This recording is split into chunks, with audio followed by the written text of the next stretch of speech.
FPX knows that something might be I don't know. That might be an ominous indication, Roodood. This game could get a little weird real fast. Yeah, I'm not sure what this implies, and I'm gonna let that slide. Like, there's maybe a LeBlanc first pick on the cards, right? Like, I can't theorize Zyra. Yeah, okay, that's what I've seen. So far, so good. Okay, I should have got there. Cautiously I should have got there. I'm optimistic. sad at myself. That's okay. It's okay. Listen, we really, the expectations for this game, we don't really know what to expect at this point, right? We don't know what these players are going to pick out. We don't know if we're going to see some lazy drafting where it's like, we can draft a little disrespectfully here and there and just pick what we want when we want it. So far, so meta, as the Leona and the Corki are locked in for IG. And, well, it would not be a surprise to see the very powerful bot lane of IG get a little bit of attention this game. The question becomes, do FPX want to bow to that pressure, or are they going to try and fight back? And it looks like fight back a little bit is their answer with Ashe Braum as a duo. Again, a very powerful 2 versus 2. The Ashe inherently outranges the Corki with auto attack range, so we do have the opportunity to get a little bit spicy here, Yanni, and that's exactly what's happened. Yes, sir. Jiejie gonna get that Nidalee for him. Yay. Really excited. Nidalee has a pretty high win rate right now. Actually, one of the higher ones. Still less than 10 games played on it though, so not quite there. But I like to see that this champion is starting to come through, get some picks. I'm sure Rafa's really happy about that too.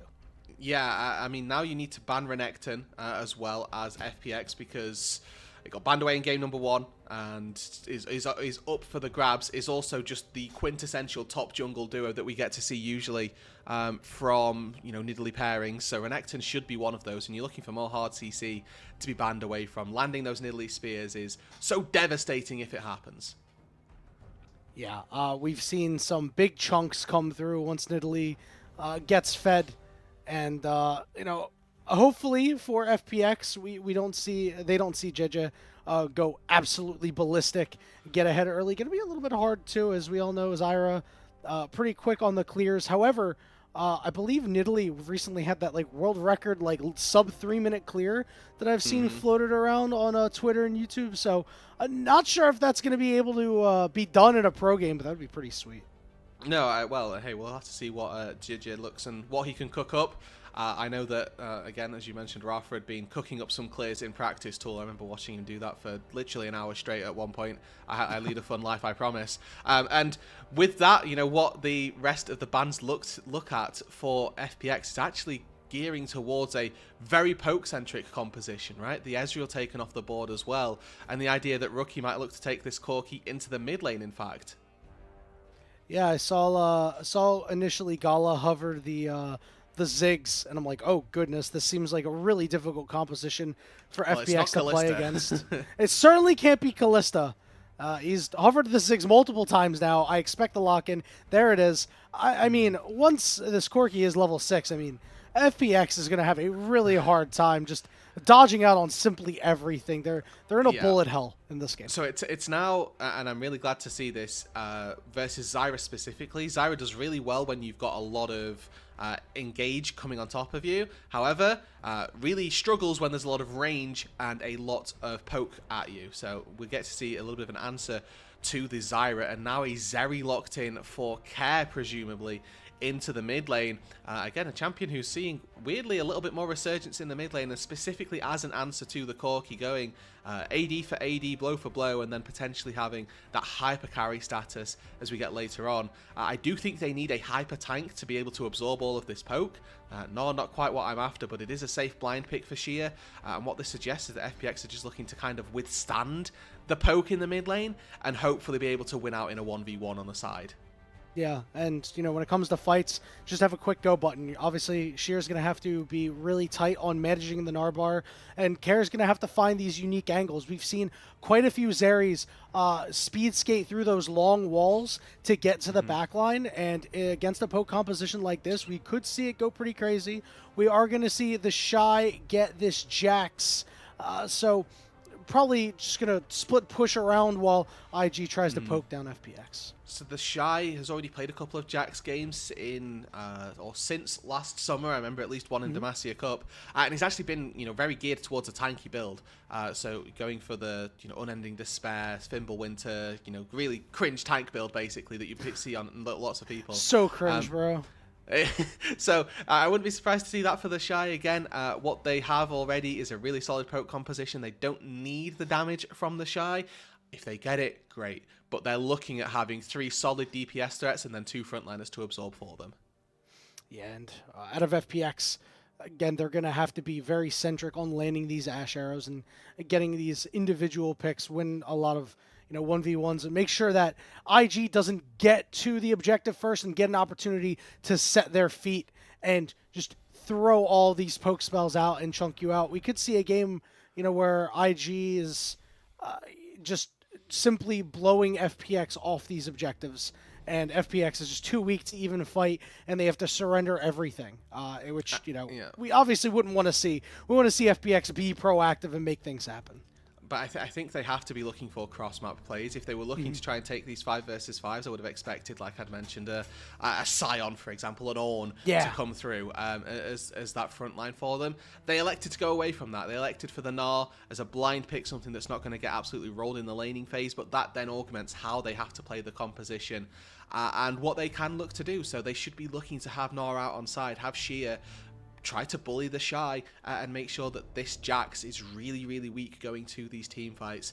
And that, again, puts you in a position where you want to split map and you want to force the Jax onto a weak side. But IG can so easily match that. Because they've got this Ziggs down in the bot lane, they don't need to put any pressure on the Ziggs at all. Gala can just farm and be a presence later on. FPX making their way through the bottom side jungle of IG, perhaps looking to get down a bit of a late ward, see if we'll have any swap shenanigans. I imagine we likely won't, but who knows? It was just strange because we've seen so many lane swaps, and we could have 2 straight games without them, but as I say that, it looks like IG's bot lane set it up top. The little do-si-do that's happening, and for the moment, it's going to just be a little bit up in the air for IG. What their plan appears to be is to be accepting more so of this weak side Jax. They've engaged this lane swap. Now Xia kind of knew this was going to happen. He's going to lane 2 people mid lane, and the Jax probably going to walk his way up to this mid side as well. This is where you're looking at your junglers to see who's going to be fastest on their clear. And actually, I'm looking at Shadow's clear right now. He's gone Raptors straight into the enemy bot side jungle. Both of them level 2. But the bot lane prio, very high, very prioritized. And I think that FPX, they know that this is their strong side, right? This is where their bot lane is. The fact that Jiejie even tried to take 2 camps is a bit brazen. And honestly, IG might end up coming out on top of this if Shadow can't find all of his camps on the top side. Yeah, we'll see where he's headed to after that, as FPX they're going to dive bot. sheer to the bot lane. Yeah, this is fantastic. We'll see if they're able to make this play happen. They got to get this wave in fairly quickly. Turret going to at least take out one of the melees. Shadow coming back down. Yeah, they're on a clock here. Look at Meiko on the minimap. He's beelining it. So he's at tier 3 right now, trying to get here before the dive happens. I don't think he's fast enough. Not so, my friend. TheShy has been stunned. He's been rooted. The Counter-Strike is there.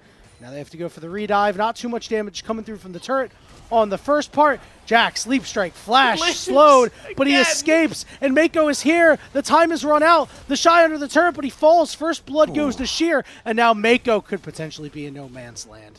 Looks like they're not going to dive him. Yeah, that's what they're after. They got the kill. TheShy going to be able to pick up teleport as well, so he comes back down to the wave and picks up probably a wave and a half worth of experience. They missed out on a little bit there, and again, it's all about making sure that FPX are delayed as much as possible. So Meiko actually doing a very good job at preventing this swap coming back through. You can see they've already dove onto the Jax. Now they're going to look to walk up to this top side and try and bully out that Ziggs a little bit more.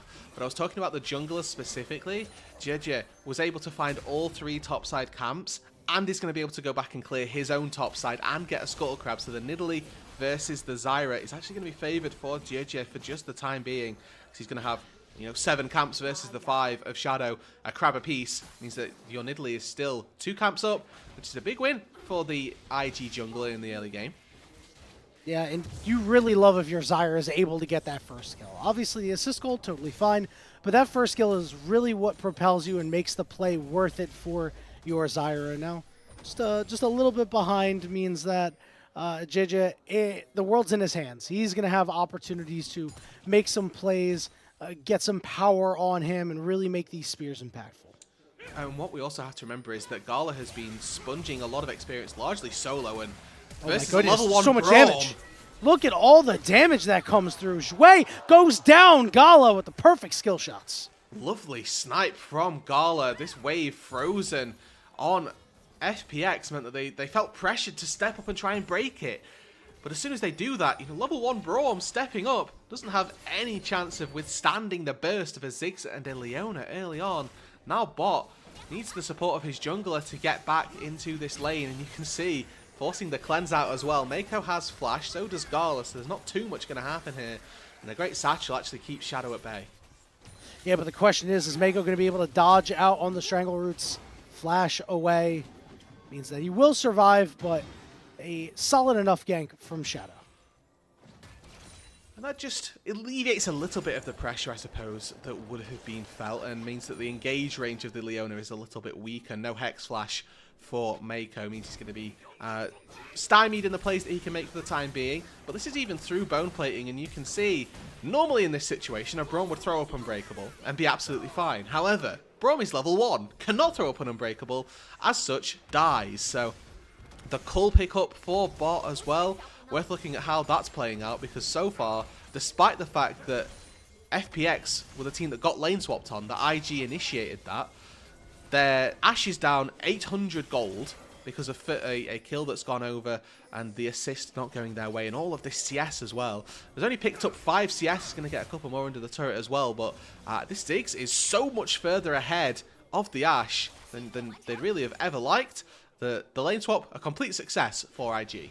Yeah, it's been even harder than the last game for bot, really, on the struggle bus. The good news is, will be useful once he hits level 6, regardless of how far behind he is. He'll just be on the rest of the team to make plays off of the Enchanted Crystal Arrow. First set of grubs, we'll go over to IG pretty predictably with the sheer power they've had on this top side of the map so far.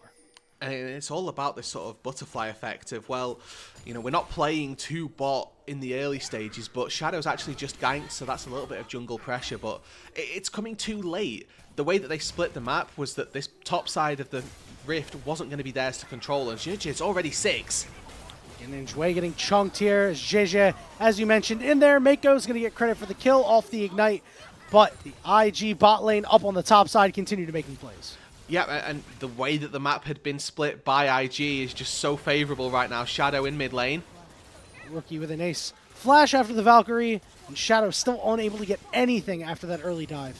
Yeah, and he's spending a lot of time getting flashes, but what is he getting from having these flashes down? And so far, the answer has proven to be nothing. Now he's still got 5 minutes to return to mid lane, 2-3 minutes to return to Meiko and try and pick up that kill.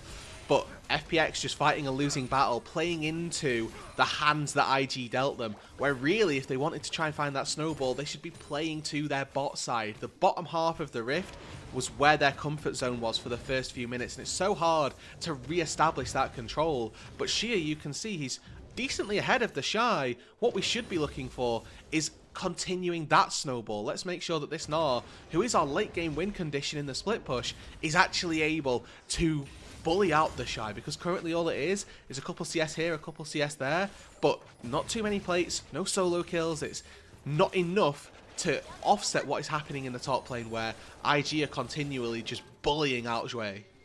Couldn't agree more, Roodood, because bot is on Ashe is never going to be a crazy Omega carry. Care obviously is just going to wait till he hit late game Zeri, and the only one who can really do anything at this point is Sheer. So as you are, pretty surprised that we haven't seen any attention go over there. IG now starting up the dragon, should be pretty free. And that's the scary part for FPX is that this dragon probably is going to be free. They're so fluid, just moving between these lanes.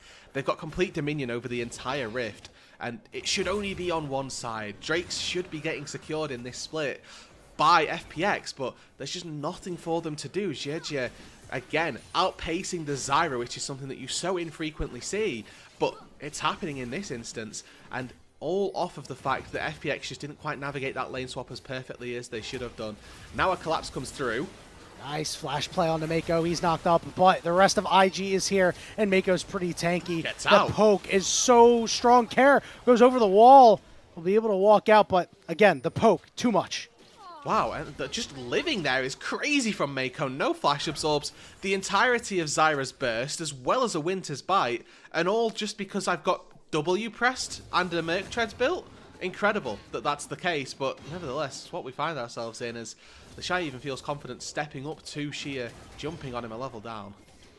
This is the clean game we really wanted to see out of IG. So far, it's been great. Jiejie has gotten this quite a big lead. You won't really see it in the CS department, but you see it in the map control department, where everything has been free. Everything the light has touched is his, and the light is touching damn near everything right now. Absolutely right. I think that for the time being, IG have put very few feet wrong in this early game. The one death that they had was, a dive that took two attempts from FPX, and on the flip side, Gala was able to secure so much and has been so much further ahead of this Ashe. Currently 1.1k to the good. First item already nice finished. Flash into the stun. Oh my goodness, the damage comes through from a mile away. Down goes Shadow. The second set of grubs will go to IG. Roodood, FPX, they need to do something at some point. Oh, well, arrow mid doesn't quite land, and that's again just another notch off the belt that FPX don't have. IG showing how a flash engage should work. Meiko flashes on Shadow. The team follow up. There's enough damage to take out the Zyra, who is flashless after all, and gets taken down. And again, to comment on how the game is going, if my Zyra is ever first iteming Merc Treads, something is wrong. Oh my, that is, that's tough. Bot is in so much trouble. He's been ignited. Jiejie can't quite get to him. Stranglethorn's out, landing the knock-up. Jiejie gets stunned, but they don't have enough damage. Care trying to speed skate over the wall. It's a certified Zeri moment, but he can't get any more than one. And now Rookie is just causing everybody to back off. Good the dodge. Poke from Gala, too, is too much. Yeah, Bot does dodge out on that final bouncing bomb, and I think that honestly Rookie could have stood to go a lot more aggressive there, but didn't want to give up his life. It's understandable, and doesn't want to throw the advantage that his team have got. This is IG's game to lose. They're 3,000 gold up in the span of 11 minutes. They've taken 6 grubs, the first dragon, and everything in their favor. First brick falls, they've already got the feats of warfare, and you can see Jiejie trying to predict the flash, gets a little bit unfortunate in the sense that Bot is watching and waiting for where the spear is going to go. Does end up paying with his life, but Care flashes in, insists that the Nidalee falls, and Rookie is happy there to trade. I think that it's just the idea that the brush is going to be there, and you can't quite find the damage or the vision without, or the damage without that vision. As now Gala makes his way down to the bot side. He's already taken top tier 1, all 5 plates on that. Let's do the same thing down on bot side. Why not? Yeah, it was a real desperation attempt from Care as IG continue the shove. I mean, Ziggs with 6 grubs is probably one of the most terrifying things that you can stare down. This Jax has 6 grubs available to him too. I mean, as you mentioned a couple moments ago, it is truly IG's game to lose. I don't anticipate they'll be losing it, and Enchanted Crystal Arrow does not find the mark. 0 for 2 so far for Bot. Yeah, and I mean, the teleport as well, just a little bit of a giveaway that they might be looking for a play. Nevertheless, it's good respect paid by Invictus Gaming, and now Care forced out of the Drake pit as TheShy is not necessarily deep, but he's on a flank angle here, and a big spear takes about a quarter of Shadow's HP, and that is with Guardian. Yeah, we mentioned it's a bullet hell that they have to go through. Jiejie could be caught out here, but they don't have any CC to actually get on him. They finally tag him with a slow. Care gets to the backside, and Jiejie will fall, but there's so much damage coming out from Gala. He's on his completed item. He's got the boots, too. Yeah, and you may be confused. Hold on. These 3 members of FPX weren't a part of that fight. Why are they half HP? Well, Gala just zoned all 3 of them and prevented their help. from getting to care. He popped a massive explosive charge down that kept them all at bay, and then the ulti on top of it as well. So much damage coming out of Gala, as you'd highlighted. He now finds his second turret, his second set of plates.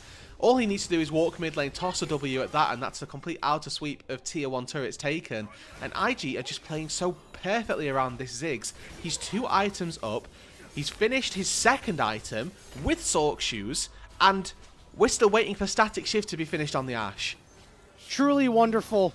It feels like this started when TheShy was able to buy extra time for Meiko to help him out. 14 plates to 2. And this Ziggs is going to walk down, as you said, take that mid turret. He's on 2 items at 14 minutes into the game. IG up nearly 5,000 gold, really making a statement here in Game 2. And on all of these turrets that are going their way, Rookie now, I mean, should probably be fine, isn't he? Takes a few turret shots, but sheer not able to find the kill. Even still, the way that IG have moved around this Ziggs is so good to see, and what we need from them is now how to close out this game. I mean, 15 minutes in, having taken all of the outer turrets is such a good benchmark already. I mean, that's a hit, but it's not onto the target that you're after, and red buff even secured by Jiejie. Not the way that FPX would have been looking for this match. It's such a solid start from IG. Question then becomes, do they close as cleanly as they've opened? That is the question, and it seems like a nigh impossibility that it wouldn't happen, as Sheer is up a little bit too far. The teleport from Rookie. Meiko is going to take that one away from him. He's got 3 kills on the Leona. They're just having a ball right now. Yeah, and I mean, in fairness, you now denied Gala his 100% kill participation, which has its detriments. But the game no longer exclusively being played around Gala. This is that bleeding into the rest of the map that we needed to see, right? Okay, great. Finally, we've got some advantages elsewhere. Oh no, bro. Oof. Okay, no summoners burned, but forced back to base again, and with just a little bit of pressure being shown, this is going to be a second turret falling in the mid lane if Gala wants to take it. He's 25% threshold on the turret execute from W. Would have been able to find it. And Rookie doing his thing on the side lane. Everybody is just playing so well on IG right now. There's really not much more that you can say, Roodood. FPX, they're going to be the ones to start up this Rift Herald. I think they should be able to get this one, so you have at least something, but there's a lot of work that you're going to have to do. They're going to lose people on the way out is the thing. Rookie's circling. You've got collapse from TheShy possible as well. Herald gets taken. All right, Jiejie is the one who gets tagged. Meiko stuck in the back of the pit. Sheer is there, ready to go mega. Shy ready to come in as well. Sheer's off to the side, and TheShy is forcing many people over the wall. Meiko is low, but TheShy is still has Jwei and Shadow to contend with. He's got a flash. Other side of the fight, Gala is just doing so much damage, and the health bars are bleeding and evaporating. Jiejie gets a kill. Another one for Gala. Flesh is being burnt, and the chase is not over yet. Do you actually have anywhere to escape to? Meiko still lives. The chunks are there, and everybody falls. And if there was just a little bit more gold on FPX, maybe they could have found a fight. Gala ulting a top wave to add insult to injury. Didn't even need it for that fight. But 5 for 0. And, it's good to see Shadow on the cams. He's in good spirits because this game is so over at this point. The way to win this game for FPX is to get onto Gala. Tell me, Yanni, do you see any champions that have good, consistent dive that can really threaten this Ziggs? Because outside of Gnar, even then, that's the best opportunity that they've got. Gala flashes and is ready, and then the rest of the team immediately collapse. Yeah, and Gala is just putting himself in great positions to make sure that he's dealing this damage without actually going down. And FPX, they're trying, but they got cornered in the pit. They couldn't actually kill TheShy. When one guy is forcing 4 members of your team to be in an awkward spot, you've well and truly lost the game. I hate to say it. We're only 18 minutes in, but I don't see a way. Looking at the objectives as well, Arrow goes wide again, so looking for Gala, not quite successful. Care. Slow. Oh, dodges the Zenith Blade. He's still taking a lot, though. Gala's bouncing bombs. Okay. Rookie's fine. He's doing Oh, some good goodness. damage. Oh! Woo! He walked into the middle of it. Yeah. See, that's the issue with playing against a well-placed Ziggs bomb is you can walk back into the center of the Ziggs ult to take the big damage, or you can walk forward into Corki auto attacks. It's a death that you've been dealt regardless of how you position at that stage. And you know, I was gonna say that created a second win condition for FPX, which is IG throwing. And granted, that is still a win condition for FPX, but the odds are incredibly low because they've just taken an inhibitor, not even pre-25 minutes at this stage, pre-20. Yeah, that's how confident they are. They didn't leave the inhib up. They're like, nah, we're going to take the inhib. We're going to use that to just absolutely dominate the rest of the map like you've been doing all game long. This is the IG that we wanted to see. I guess the only question now, Roodood, is are we seeing this IG because FPX is maybe playing a little bit more loose, or IG may be playing a little bit more loose and they're playing better because of it? No, I think that IG played this early game incredibly well, and they sort of put themselves in this position with the lane swap. They knew exactly how they were going to navigate it. TheShy did well also, and now FPX really making their last stand around this Atacon. I mean, it's down 10,000 gold, and when there's only 40,000 gold on IG's side, that is such a monumental percentage to be behind. TheShy's on a flank. FPX are getting corralled. Yeah, this is going to be a gnarly flank. The stun is there. TheShy is there to land the counter-strike. And all of a sudden, the fight became a 5v2 because he gets shredded by Otacon. TheShy is on top of bot. He's hapless. He's just standing there. He's canceling his autos. You know it's over. Look at the man. The poor guy. Don't do it, TheShy. Just let him live. Let him live, bro. Yeah, there you go. Please. Get the roses. That's a good idea. Look at the flowers. Look at the flower spot. Look at. Oh, wait a minute. Yeah. Look at the Nexus. I think is more appropriate. Oh no! Why'd you kill him, Shy? Come on, man. That was mean. The fight took so long. Jwei was able to respawn as well, and you know, got to see his Nexus fall, which I guess is a win in its own right. But for me, IG, systematic approach to taking that game, right? They start to finish had a game plan, implemented said game plan, and it reaped all the rewards. That was one of the more dominating games of League of Legends that I've seen in quite some time. Obviously, we had a bit of domination at the end of the series yesterday, but this was really, as you said, you couldn't have put it any better. Beautiful from start to finish. A true masterclass and a true heights of what we could see IG put together as a team. They are able to do it against a team like FPX, who's considered a bit of a lesser team in the league. The question is, can you do it against some of these better teams?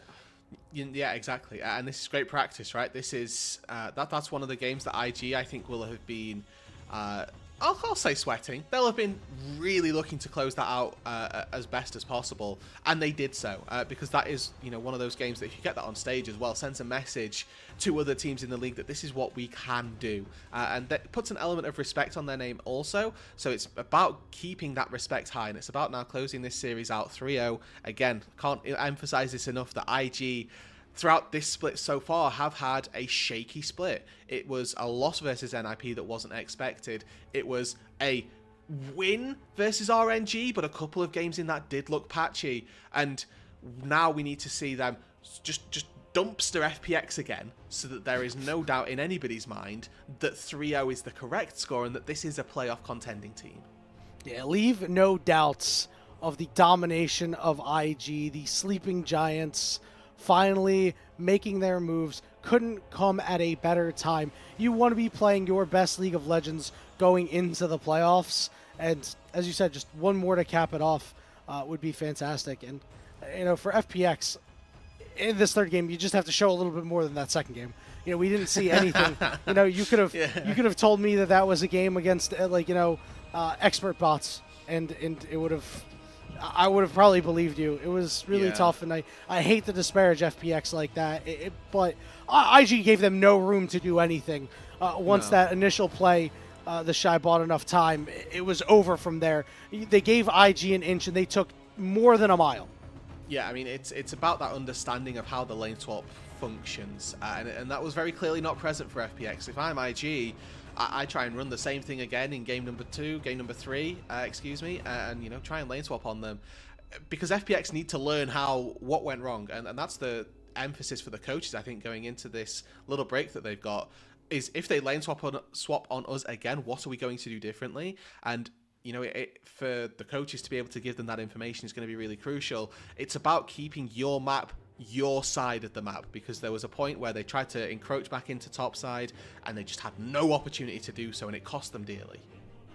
Yeah, you take a look at this damage charts here.